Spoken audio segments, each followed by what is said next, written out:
우선 이렇게 성경을 보시다 보면 이 단어들이나 아니면은 눈에 이렇게 들어오는 말씀들이 있을 겁니다. 여러분이 여호수아 3장을 펴시면 처음에 아침이라는 단어가 이렇게 눈에 들어옵니다. 아침에 하나님께서 하신 많은 역사들 보시면 아침에 하나님이 기적을 행하세요. 나중에 여리고 성도 아침에 하나님 준비시켰다가 아침에, 그래서 아침 시간이 중요합니다. 아침에 어떻게 시작하느냐. 그 다음에 보면은 5절에 성결이라는 단어입니다. 늘 하나님이 어떤 큰 계획을 가지고 이제 요단강을 건너 가나안 땅을 들어가기 아주 어떻게 보면 중요한 시점에 다시 성결하라는 것을 말씀합니다. 그래서 다시 여리고를 점령하기 전에 그들을 어떻게 하죠? 하나님께서 성결하게 하는 또 예식을 갖게 합니다. 그 다음에 7절에 보면 이제 하나님이 이 일들을 시작하신다라는 시작이라는 단어죠. 그리고 11절에 보라라는 단어입니다. 이러한 성경을 읽다 보면 그냥 뭐 특별한 건 아니지만 내 눈에 이렇게 들어오는 단어들이 어떻게 보면 하나님께서 그날 아침 우리에게 주목하기를 원하시는 단어일 수도 있습니다. 하나님께서 쓰임받았던 믿음의 사람들의 삶을 보면 늘 공통점이 있습니다. 그건 뭐냐면 그들의 삶을 하나님이 쓰시려고 할 때 그들의 삶을 의미 있게 하기 위해서 그들의 삶에 찾아오는 기회가 있습니다. 하나님이 그 사람을 쓰기 원하고 또 그 사람의 삶의 의미, 가치를 알게 하고 또 그러한 사람들에게 찾아왔던 기회가 있습니다. 근데 기회라는 것은 늘 좋을 때만 오는 게 기회가 아니라 위기 때 오는 기회가 있어요. 근데 이걸 육안으로 보면 도무지 인간의 힘으로는 할 수 없는 그러한 불가능이라는 것으로 찾아온다는 겁니다.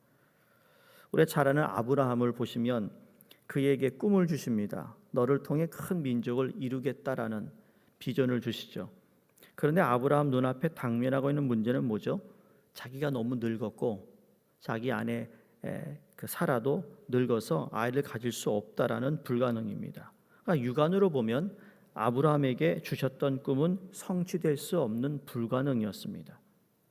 그것으로 찾아왔지만 하나님은 아브라함에게 그것을 이루어 주세요. 모세의 삶도 마찬가지죠. 구약에서 모세만한 선지자가 없다고 했습니다. 하지만 모세의 삶을 보시면 그의 인생에 하나님으로부터 쓰임 받을 수 있었던 것은 이스라엘 백성들을 애굽에서 구원해내는 일인데 생각해 보세요. 40년 전에 자기가 생명을 유지하기 위해 도망쳐 나왔던 애굽으로 다시 들어가라는 하나님의 말씀입니다. 이게 어떻게 가능할까요?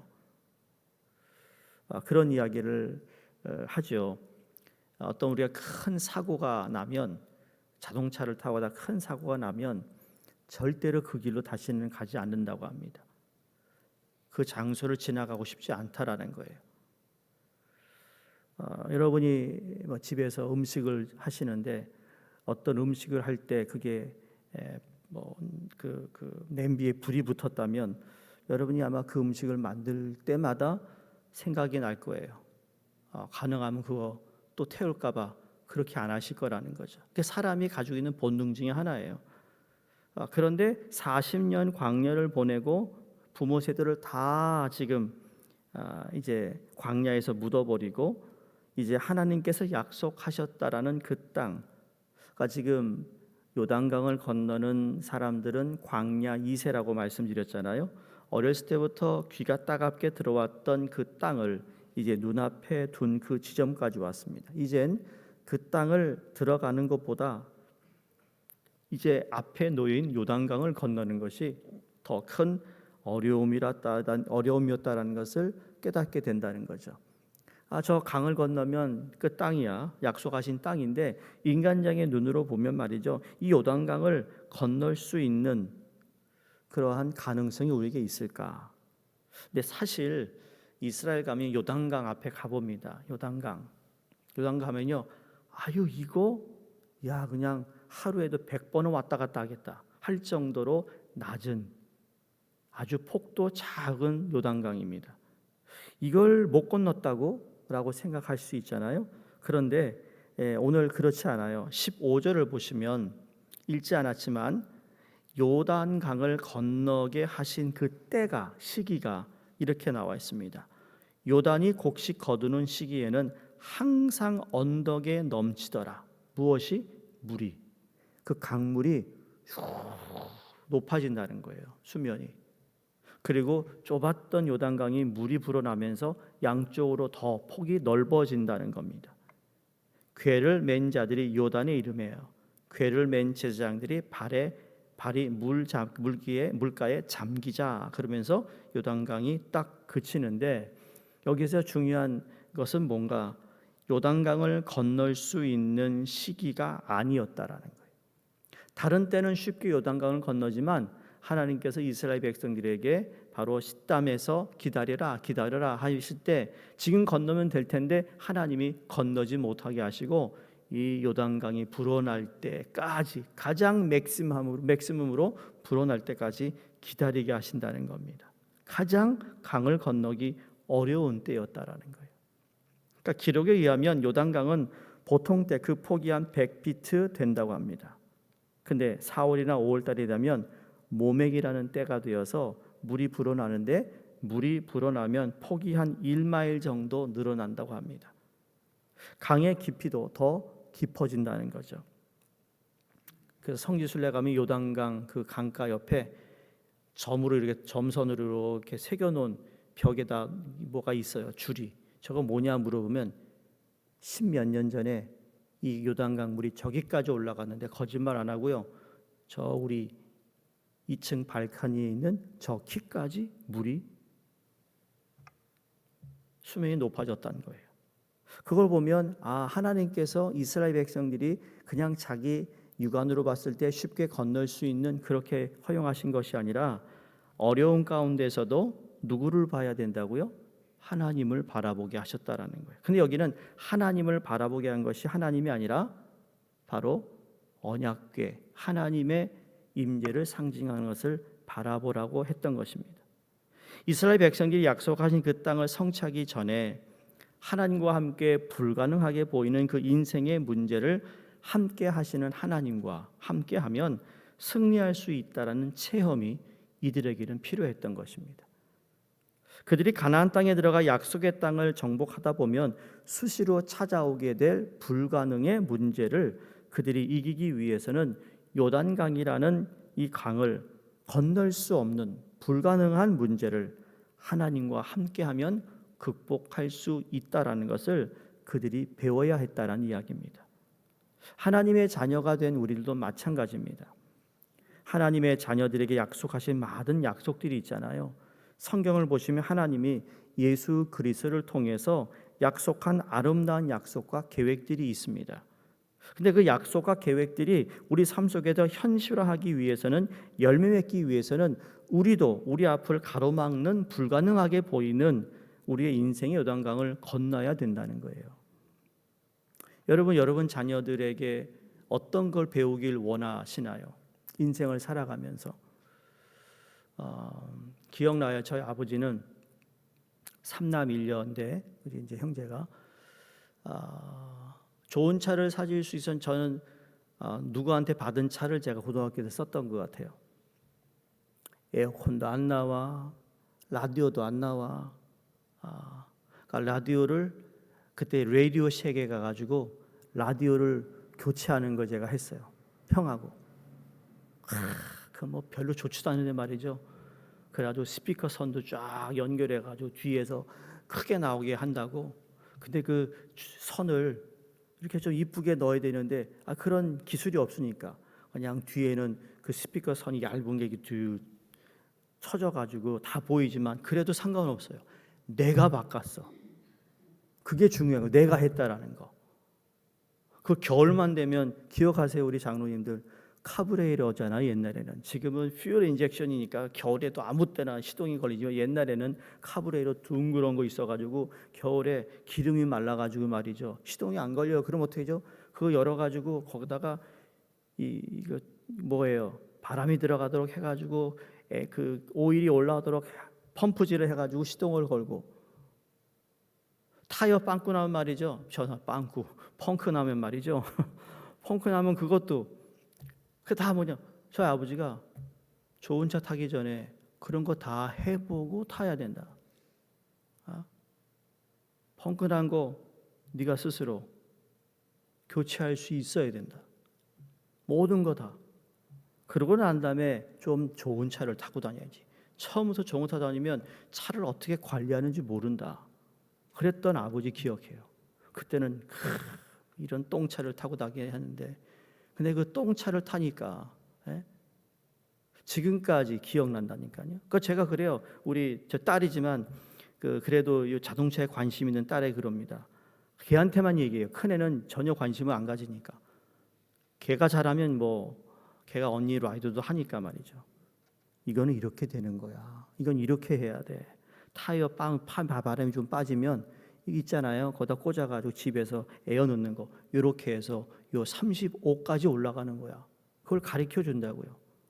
왜냐면 그렇지 않으면 그냥 뭐 타고 다니잖아요. 타고 다니고 펑크가 났는지 바람이 왜 빠지는지도. 그러니까 그건 아무것도 아닐 수 있지만 그러나 가르쳐야 되는 거. 그게 살아가는 인생의 한 레슨들인데 하나님께서 우리에게도 똑같은 레슨을 주시길 원한다는 거예요.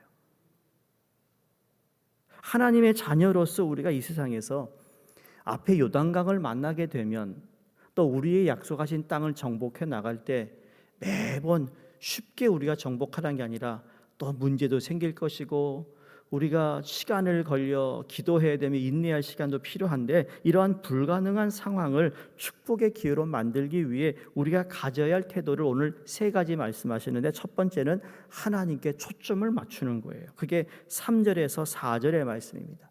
하나님의 언약궤에 눈을 지금 초점을 맞추는 거예요. 그래서 그 언약궤가 든 제사장들이 레위인들이 요단강에 발을 딱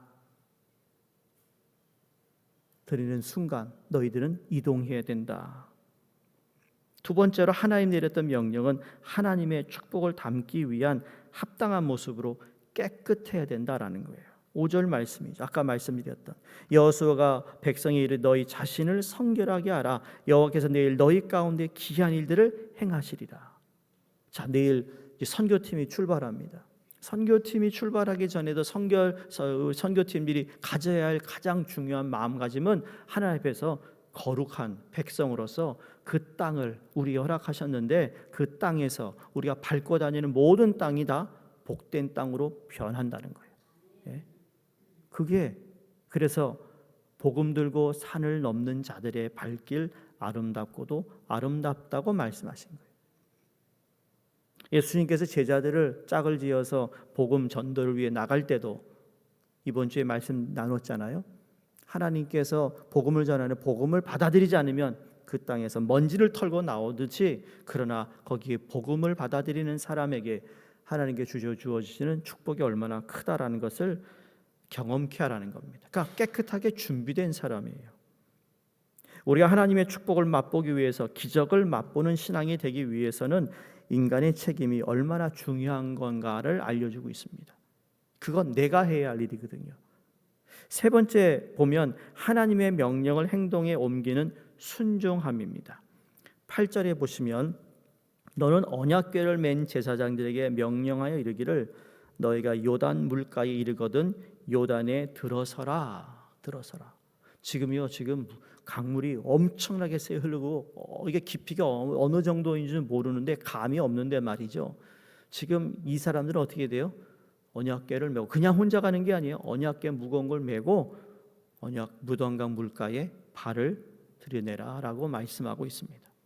그러니까 모든 게 하나님의 초점에 맞추는 것이 중요한데 그리고 하나님 우리를 채울 수 있도록 깨끗하게 비우고 준비하는 것도 중요한데 이 모든 것과 함께 이루어져야 하는 것이 무엇인가 하면 순종의 첫발이라는 거예요.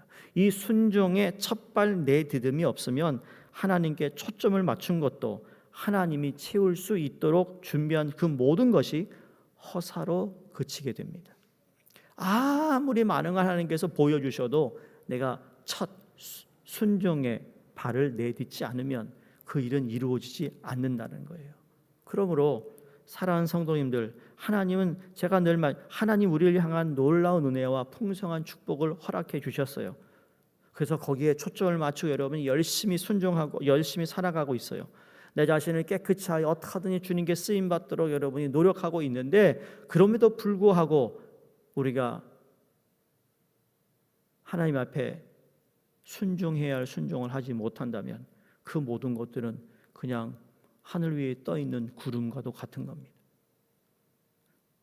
바라기는 오늘부터 시작되는 이제 여호수아서를 통해서 하나님께서 이 땅을 어떻게 점령해 나가시는가, 어떻게 정복해 나가는가.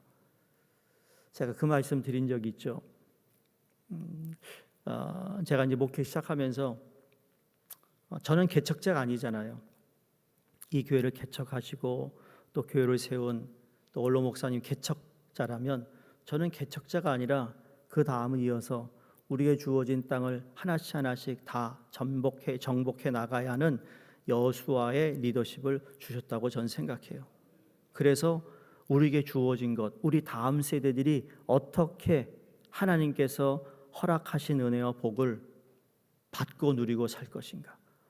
1세 성도님들이 희생하고 땀 흘리고 눈물이 그냥 땅에 떨어져 없어지는 것이 아니라 하나님께서 다시 새로운 바람, 성령의 바람으로 이들도 똑같은 그 하나님을 바라보게 하시고 또 하나님 앞에서 깨끗하게 준비된 자가 되어서 순종을 통하여 하나님이 허락해 주실 이 놀라운 축복을 기대하는, 또 바라보는, 소망하는 그러한 우리 모두, 또 여러분의 가정에, 여러분의 자녀, 이 교회가 되기를 간절히 바라는 마음에서 이 말씀, 여호수아가 어떻게 이스라엘 백성들 2세들과 함께 가나안 땅을 정복해 나갔는지를 조금 더 구체적으로 여러분이 다른 때보다 좀 더 묵상하시고 읽고 하나님의 섭리를 발견할 수 있기를 주의 이름으로 축원드립니다.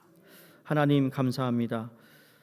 여호수아를 통해서 이제 아브라함에게 약속하신 그 약속의 땅에 들어가는 시점에 놓여 있는 상태에 하나님, 우리가 늘 여호수아서를 읽고 또 묵상했지만 그 어느 때보다도 하나님께서 광야의 2세들을 통하여 하나님이 약속하신 땅을 이루시는 것을 보면서 우리도 어떻게 하면 우리의 신앙을 우리 자녀들에게 잘 전수할 수 있을지 하나님 은혜를 주시옵시고 또 지혜를 주시옵시고 우리 교회 모든 성도님들에게 다음 세대를 준비하는 데에 꼭 쓰임 받도록 축복해 주시옵소서. 하나님이 허락하신 일들이면 가능한 줄로 믿습니다. 주의 뜻이 온전히 이루어지기를 바라며 뉴욕 교회가 하나님 그 어느 교회보 못지않게 하나님께서 지속적으로 하나님 나라를 위해, 복음을 위해 쓰임 받도록 도우시고 은혜를 베풀어 주시옵소서. 오늘도 우리에게 주신 하루 감사합니다. 선교를 떠나는 모든 분들에게 마음으로 준비하게 하시고 또 하나님께 초점을 맞추어 하나님 말씀에 순종함으로 승리하는 귀한 선교가 되도록 축복하시고 우리 모든 성도님들의 삶도 동일하게 역사해 주시옵소서. 예수님 이름으로 감사하며 기도드리옵나이다. 아멘. 우리 함께 기도하겠습니다. 방글라데시의 다스제랄드 리스파 선교사님, 태국의 박윤식 박명순 선교사님, 라오스의 최춘호 선교사님, 또 내일 선교지로 떠나는 우리 모든 선교팀원들 위해 기도해 주시고 또 썸머스쿨 오늘 필드 출입으로 나갑니다. 오가는 길을 지켜 주시옵소서. 또 주일을 준비하는 모든 손길 우리 가정을 위해 함께 기도하겠습니다. 할렐루야. 하나님 아버지 감사합니다.